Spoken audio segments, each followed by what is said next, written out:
Selamat datang di mata kuliah Dasar Perpajakan 2. Saat ini, kita sudah berada di materi mengenai biaya perolehan hak atas tanah dan bangunan. Di bagian yang kedua, kita akan membahas mengenai pajak jual beli tanah.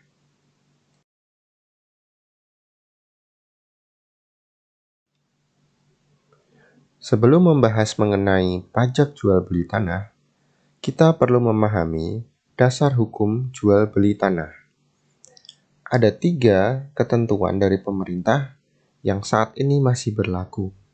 Yang pertama adalah Peraturan Pemerintah Nomor 48 Tahun 1994 yang berisi tentang pembayaran pajak penghasilan atas penghasilan dari pengalihan hak atas tanah dan atau bangunan.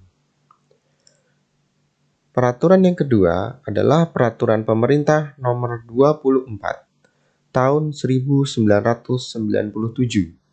tentang pendaftaran tanah, di mana berisi bahwa sebelum ada akta jual beli dibuat, maka penjual terlebih dahulu harus membayarkan pajak penghasilan pendaftaran tanah atau penjualan tanahnya. Pajak ini bersifat final. Tanpa ada pembayaran PPh, maka penjual dianggap melanggar aturan jual beli, sehingga pejabat pembuat akta tanah atau PPAT dapat menolak untuk membuat akta jual beli.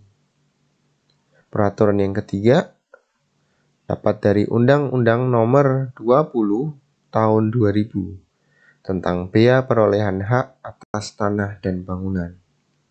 Yang menjadi objek pajak di sini adalah perolehan atas hak tanah atau bangunan, bukan harga jualnya.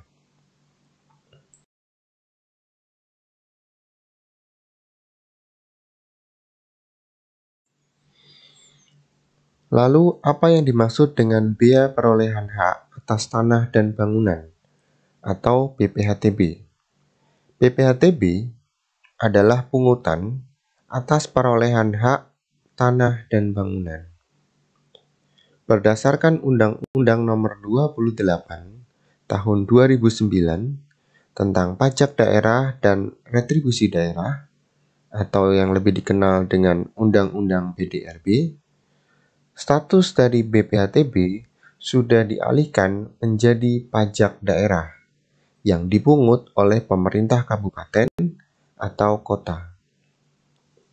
Dasar pengenaan BPHTB adalah dari nilai perolehan objek pajak dengan besaran tarif sebesar 5% dari NPOP dan atau NJOP atau nilai jual objek pajak.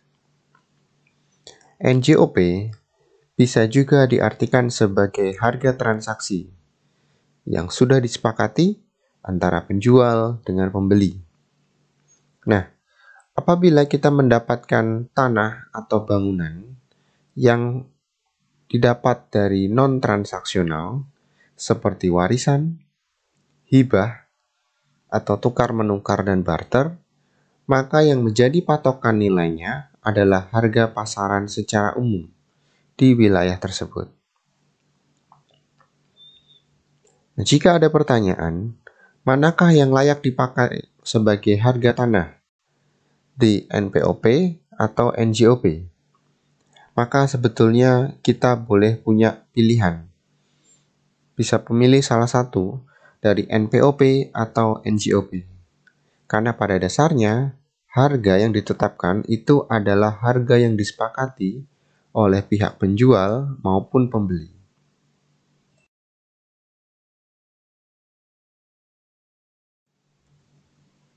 Bagaimana cara menghitung pajak jual beli tanah? Sebagai contoh, misalnya ada harga tanah di Bandung yang disepakati antara pembeli dan penjual, nilai transaksinya sebesar 700 juta rupiah. Di wilayah tersebut, NPO PTKP yang berlaku senilai 150 juta. Maka dari harga transaksi jual beli tanah ini, ada 2 pajak yang dikenakan, Yang pertama adalah pajak penghasilan final atas penjualan yang ditanggung oleh penjual sebesar 5% dari nilai transaksi, yaitu 700 juta rupiah. Sehingga kita dapatkan jumlah pajak penghasilan yang harus dibayar 35 juta. Sedangkan bea perolehan hak atas tanahnya sebesar 5% dari nilai transaksi dikurangi NPO PTKP. Dalam hal ini, kita mendapatkan nilai bea sejumlah 27,5 juta rupiah. Demikianlah materi BPHTB mengenai pajak jual beli tanah.